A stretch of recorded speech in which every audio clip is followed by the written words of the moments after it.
नमस्कार, सियासी गलियारा देख रहे हैं आप। आपके साथ मैं हूं साकिब सुमन। हफ्ते के पहले दिन सियासत बहुत ज़्यादा टेम्परेचर्स का हाई हो चुका है। लगातार खबरें सामने आ रही हैं, लगातार स्टेटमेंट सामने आ रहे हैं, लगातार बजट सत्र को लेकर के तैयारियां की जा रही है और लगातार सत्ता पक्ष को कैसे घेरना है ये भी कहा जा रहा है। लगातार महंगाई को लेकर के बयानबाजियों का दौर जारी है और लगातार किसानों के मसले को लेकर के भी अपनी अपनी राजनीति साधने की कोशिश तमाम राजनीतिक दलों की तरफ से की जा रही है।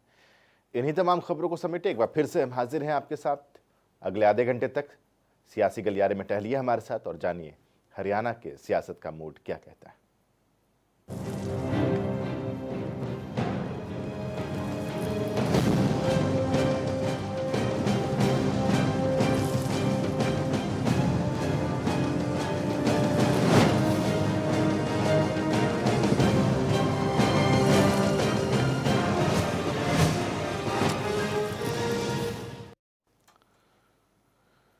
सियासी गलियारे में आज सबसे पहले जिस रिपोर्ट से हम आपको रूबरू कराने वाले हैं वो दो बयानों पर आधारित है। एक बयान जो केंद्रीय कृषि मंत्री की तरफ से दिया गया जिसमें वो ये कहते हैं कि सिर्फ भीड़ जमा कर लेने से 3 कृषि कानून खत्म नहीं हो जाएंगे। दूसरी तरफ ये कहा भीड़ की ताकत दिखाने की कोशिश की जा रही है अपने शब्दों के जरिए राकेश टिकैत की तरफ से।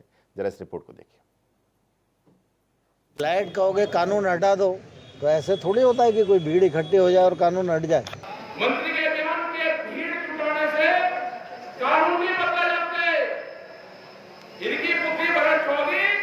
भीड़ जुटने से सरकारें बदलती है, सरकारें भीड़ जुटने से सरकारें बदलती है। अरे भाई हेलो, ये पागल लोग हैं सारे के सारे। लोकतंत्र में एक नेता भीड़ तंत्र के वजूद को बता रहा है तो दूसरा भीड़ तंत्र के वजूद को नकार रहा है।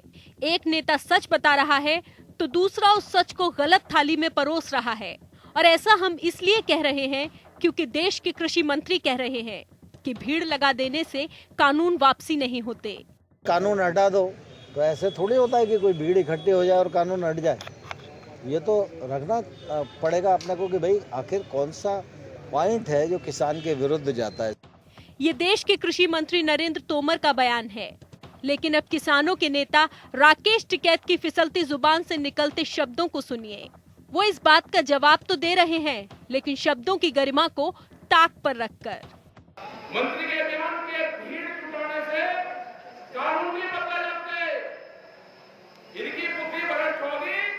भीड़ जुटने से सरकारें बदलती है, सरकारें भीड़ जुटने से सरकारें बदलती है। अरे भाई हेलो, ये पागल लोग हैं सारे के सारे। हर बयान के अपने ही मायने और अपनी मर्यादा होती है, लेकिन राकेश टिकैत के इस बयान ने सभी मर्यादाओं को तार तार कर दिया। खैर छोड़िए, हम कृषि मंत्री पर लौटते हैं। राकेश टिकैत भीड़ तंत्र से सरकार गिराने की बात कर रहे हैं तो कृषि मंत्री पूछ रहे हैं कानूनों में दिक्कत क्या है ये तो बताओ।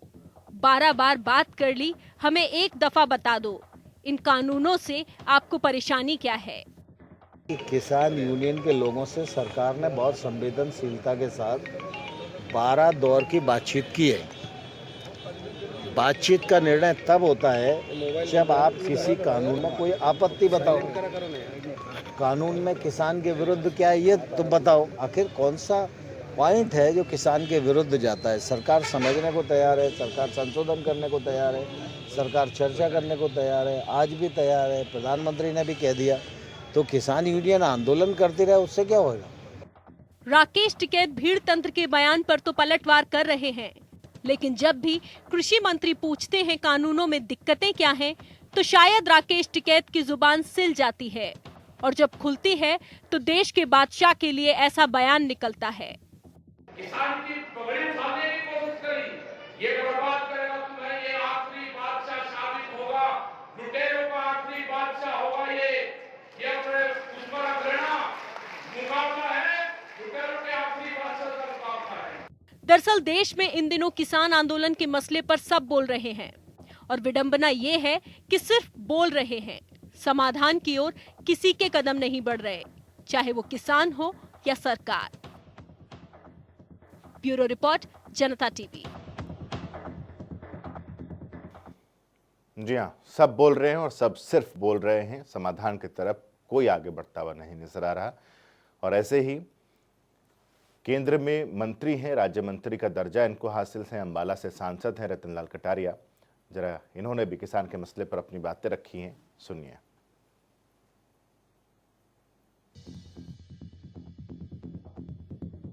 किसानों और सरकार के बीच बातचीत का दौर कई हफ्तों से बंद है। किसानों का आंदोलन भी लगातार जारी है। वहीं सरकार बार बार कह रही है कि किसानों और सरकार के बीच बातचीत के रास्ते हमेशा खुले हैं। वहीं केंद्रीय राज्य मंत्री रतनलाल कटारिया का कहना है कि बीजेपी सरकार निरंतर किसानों के हक में काम कर रही है, उनकी आय को दुगना करने का काम कर रही है। मोदी सरकार किसानों के लिए दिन रात काम कर रही है और पिछले 6 साल में उनकी इनकम को दुगना करने के लिए अनेक पग उठाए गए हैं। वहीं रतनलाल कटारिया कहते हैं ये तीनों कानून 1,00,000% किसानों के हक में है और इस बात में कोई शक नहीं है। और ये जो 3 कानून पास हुए हैं, ये तीनों कृषि कानून किसानों के 1,00,000% हक में हैं और उनकी इनकम को दुगना करने वाले हैं और देश के अंदर क्रॉप डाइवर्सिफिकेशन को भी बढ़ावा देने वाले हैं। साथ ही कटारिया कहते हैं कि किसानों को हमसे बातचीत के लिए आगे आना चाहिए। इतने दिनों से धरना चल रहा है, किसान कानून वापसी के लिए कह रहे हैं, लेकिन ये नहीं बता रहे कि कानूनों में गलत क्या है। हम किसानों से ये आग्रह कर रहे हैं कि आप नेगोशिएशन की टेबल पर आकर कम से कम बात तो करिए और कानून के अंदर कहां पर कमी है ये तो बताइए। पिछले 80-85 दिन में कमी कोई बता नहीं रहा है। वापस लो वापस लो वापस लो के जो है नारे लग रहे हैं। कानूनों को लेकर सियासत भी चरम पर है। विपक्ष के हमलों पर कटारिया कहते हैं कि विपक्ष किसानों के कंधे पर बंदूक रखकर चला रहा है, आंदोलन के जरिए अपना उल्लू सीधा कर रहा है। मुझे अफसोस इस बात का है कि जो लोग इनके कंधे पर बंदूक रख के अपना राजनीतिक उल्लू सीधा करना चाहते हैं, विशेषकर से राहुल गांधी एंड कंपनी,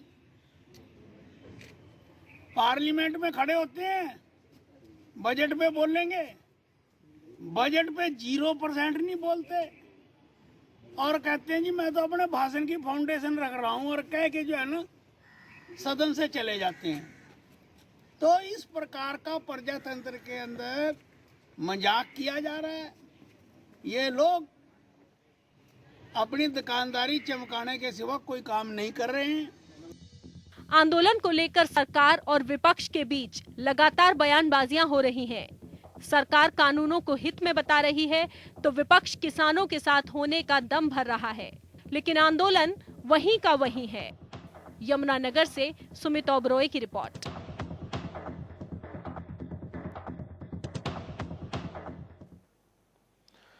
जी, 12 दौर की बैठक हो चुकी है। इसके बाद भी सवाल यही है कि आखिर दिक्कत क्या है इन 3 कृषि कानूनों में। तो सवाल उन 12 दौर की बैठकों पर, उन 12 दौर की बैठकों के औचित्य पर सवाल उठने लग जाते हैं कि उन 12 दौर की बैठकों में हुआ आखिर क्या, कि अभी तक सरकार को यही नहीं पता, सत्ता पक्ष को यही नहीं पता कि इन 3 कृषि कानूनों में काला क्या कुछ है। इधर हरियाणा के कृषि मंत्री जेपी दलाल की अगर हम बात करें तो वो SYL के मसले पर, चूंकि मुख्यमंत्री ने भी इस मसले को उठाया जब प्रधानमंत्री से बातचीत वीडियो कॉन्फ्रेंसिंग के जरिए तमाम मुख्यमंत्रियों की हो रही थी, उस दौरान भी उन्होंने SYL के मसले को उठाया था। इस बार फिर से SYL का मसला जीवित हो गया है और जेपी दलाल ये कह रहे हैं कि अगर हरियाणा की प्यास बुझानी है तो SYL जरूरी है।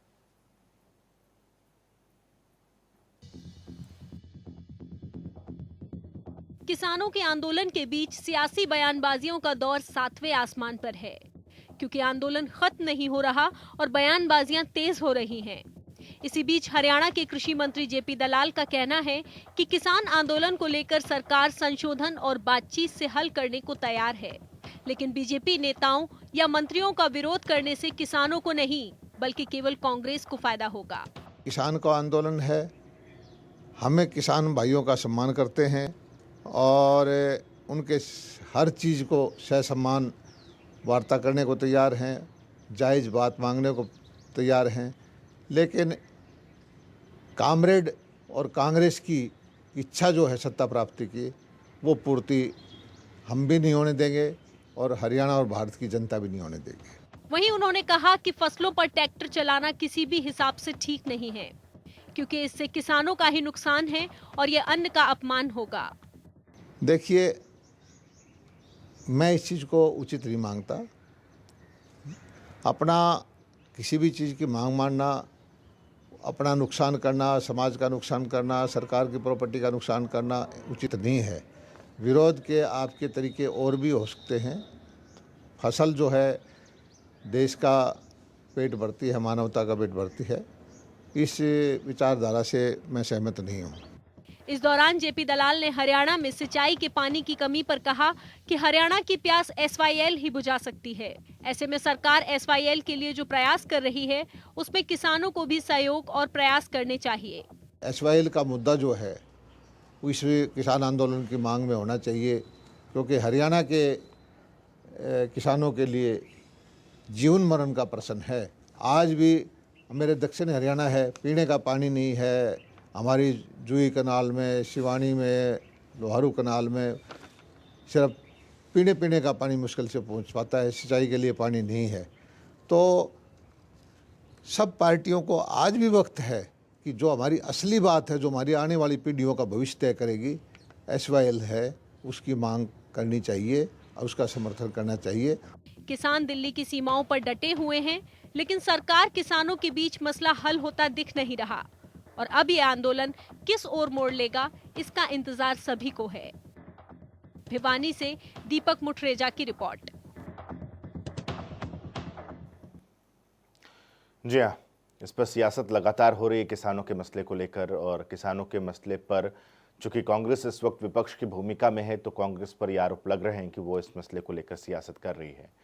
हरियाणा में कांग्रेस की तरफ से भूपेंद्र सिंह हुड्डा ने एक प्रेस कॉन्फ्रेंस की। प्रेस कॉन्फ्रेंस में उन्होंने कांग्रेस की तैयारी किस तरीके से है बजट सत्र को लेकर, इसका भी जिक्र किया। अविश्वास प्रस्ताव के मसले पर भी वो बोलते हुए नजर आए। किसानों के मसले को भी उन्होंने उठाया। अविश्वास प्रस्ताव पर दिया गया उनका बयान बहुत ही महत्वपूर्ण है और दिलचस्प भी है। इस रिपोर्ट को देखिए। हरियाणा में किसान आंदोलन और आने वाले विधानसभा के बजट सत्र के बीच कांग्रेस विधायक दल की बैठक होने वाली है। जी हां, मंगलवार को चंडीगढ़ में हरियाणा कांग्रेस विधायक दल की बैठक होगी। इसकी जानकारी खुद भूपेंद्र सिंह हुड्डा ने दी है। ये कल हमने अपने विधायक दल की मीटिंग बुलाई है चंडीगढ़ में, कल तय करेंगे सारी। बजट सत्र आने वाला है और ऐसे में हुड्डा पहले से ही अविश्वास प्रस्ताव लाने की बात कर रहे हैं। भूपेंद्र सिंह हुड्डा कहते हैं कि अविश्वास प्रस्ताव हम लेकर आएंगे। सरकार लोगों का विश्वास खो चुकी है। अविश्वास प्रस्ताव लेके आएंगे इस सरकार के खिलाफ, क्योंकि ये सरकार लोगों का भी विश्वास खो चुकी है और विधायकों का भी। 2 विधायक जो इंडिपेंडेंट विधायक थे, जो इस सरकार का समर्थन कर रहे थे, वो विड्रॉ कर गए। बाकी रोज बयान दे रहे हैं इस सरकार के खिलाफ। मतलब एक जो इनके सहयोगी दल है, उनका तो एक दो विधायक का मैंने पढ़ा कि सबसे भ्रष्ट सरकार ये हुई है। मैं आपको नहीं बताऊंगा। नहीं, आप संभावना तो राजनीति में कभी जो है ना चलती रहती है, लेकिन बताऊंगा नहीं आपको ये बात। मैं तो बताया, ये तो चेहरे भी बेनकाम हो गया आपके सामने, सब कुछ होगा।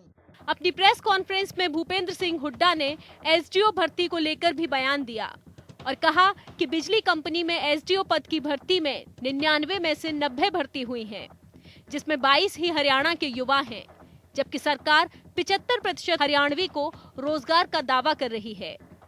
बिजली कंपनियों में जो इन्होंने एसडीओ भर्ती करे, 99 में से 90 भर्ती किए, 9 वेटिंग लिस्ट हैं, उसमें से केवल 22 हरियाणा के जनरल कैटेगरी, जबकि ये कह रहे हैं हम तो 75% जो है हरियाणियों को देंगे।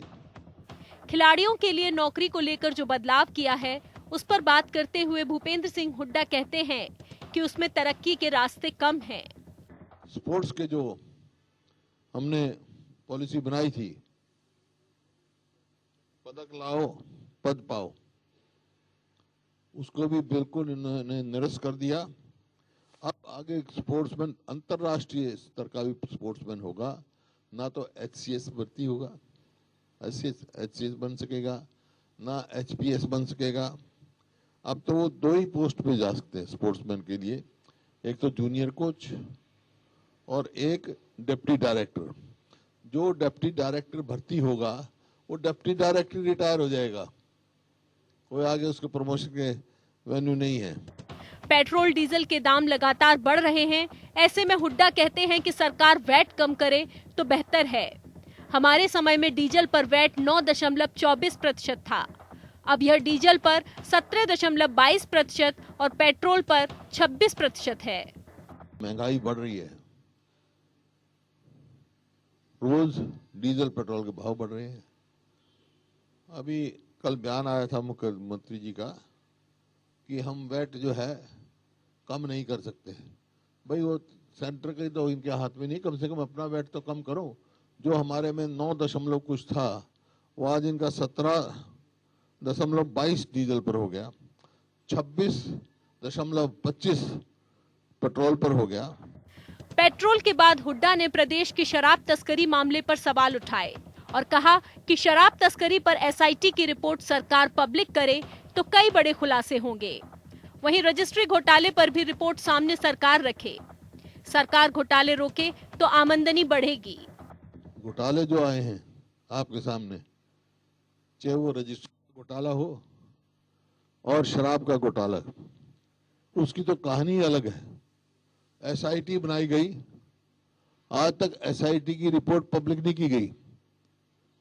और जो मेरे को पता लगा है कि SIT की रिपोर्ट जिस दिन पब्लिक होगी ये सरकार हिल जाएगी, क्योंकि वहां बाय नेम उन्होंने कुछ अंकित किए हैं। अब उस रिपोर्ट को दबाने का प्रयास हो रहा है। इसी प्रकार से रजिस्ट्री में हजारों करोड़ के घोटाले हो गए, लेकिन राहत देने का काम नहीं। घोटाले रोको, आपकी वैसी आमदनी बढ़ेगी। भूपेंद्र सिंह हुड्डा ने विधायक दल की बैठक से एक दिन पहले एक के बाद एक हमले सरकार पर बोले और बजट सत्र को लेकर भी अपनी मंशा साफ कर दी। साथ ही कई मुद्दों पर सरकार का घेराव भी किया। चंडीगढ़ से पवन सिवर की रिपोर्ट। इन मसलों के अलावा पेट्रोल और डीजल की कीमतें जिसमें लगातार इजाफा हो रहा है, उसको लेकर भी सत्ता पक्ष और विपक्ष लगातार बयानबाजी कर रहे हैं।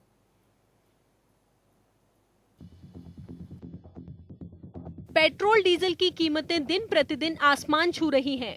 जनता परेशान है, खासकर वो लोग जो रोजाना सफर करते हैं, ऑफिस से घर आते हैं, घर से ऑफिस जाते हैं।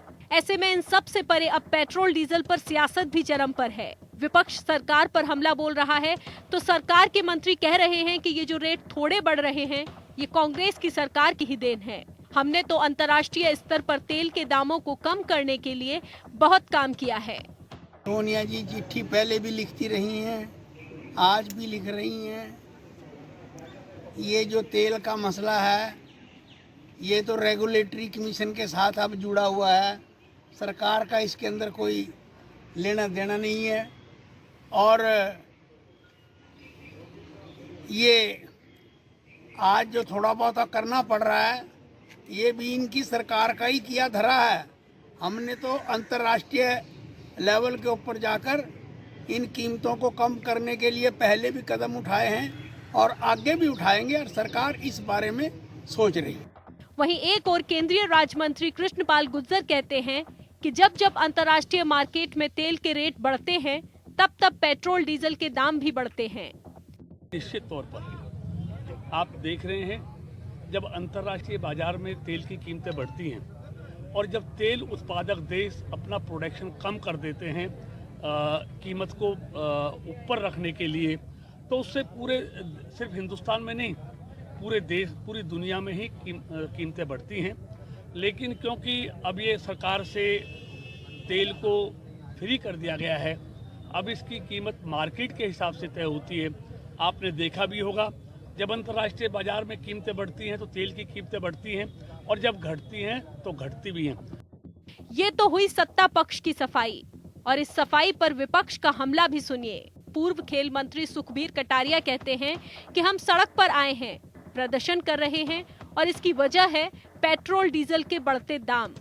पूरे हरियाणा प्रदेश के अंदर और पूरे देश के अंदर हाहाकार मच रही है। आज मोदी सरकार ने जिसने कह के आई थी कि हम गरीबों की सरकार है, गरीबों को रोजगार देंगे, उनको अपने महंगाई में उनको वो देंगे, लेकिन आज देखो कितनी महंगाई बढ़ रही है। आज देखो पेट्रोल का रेट बढ़ रहे हैं, रसोई गैस के रेट बढ़ रहे हैं, आज हाहाकार मच रहे हैं। तो इसलिए कांग्रेस सरकार आदरणीय सोनिया गांधी के निर्देशानुसार आज हम यहाँ प्रदेश स्तर पे आज धरना प्रदर्शन कर रहे हैं। पेट्रोल डीजल आम आदमी के कलेजे में आग लगा रहा है, लेकिन सियासी बयानबाजियां उसी कलेजे को चीरने का काम कर रही हैं। आम लोग सोच रहे हैं कि बयानबाजियों की जगह अगर समस्या का समाधान हो तो ज्यादा बेहतर है। ब्यूरो रिपोर्ट, जनता टीवी। तो सियासत की तमाम खबरों के साथ आज की पेशकश में बस इतना ही। छोटा सा ब्रेक ले रहे हैं, खबरों का सिलसिला लगातार जारी रहेगा। नमस्कार।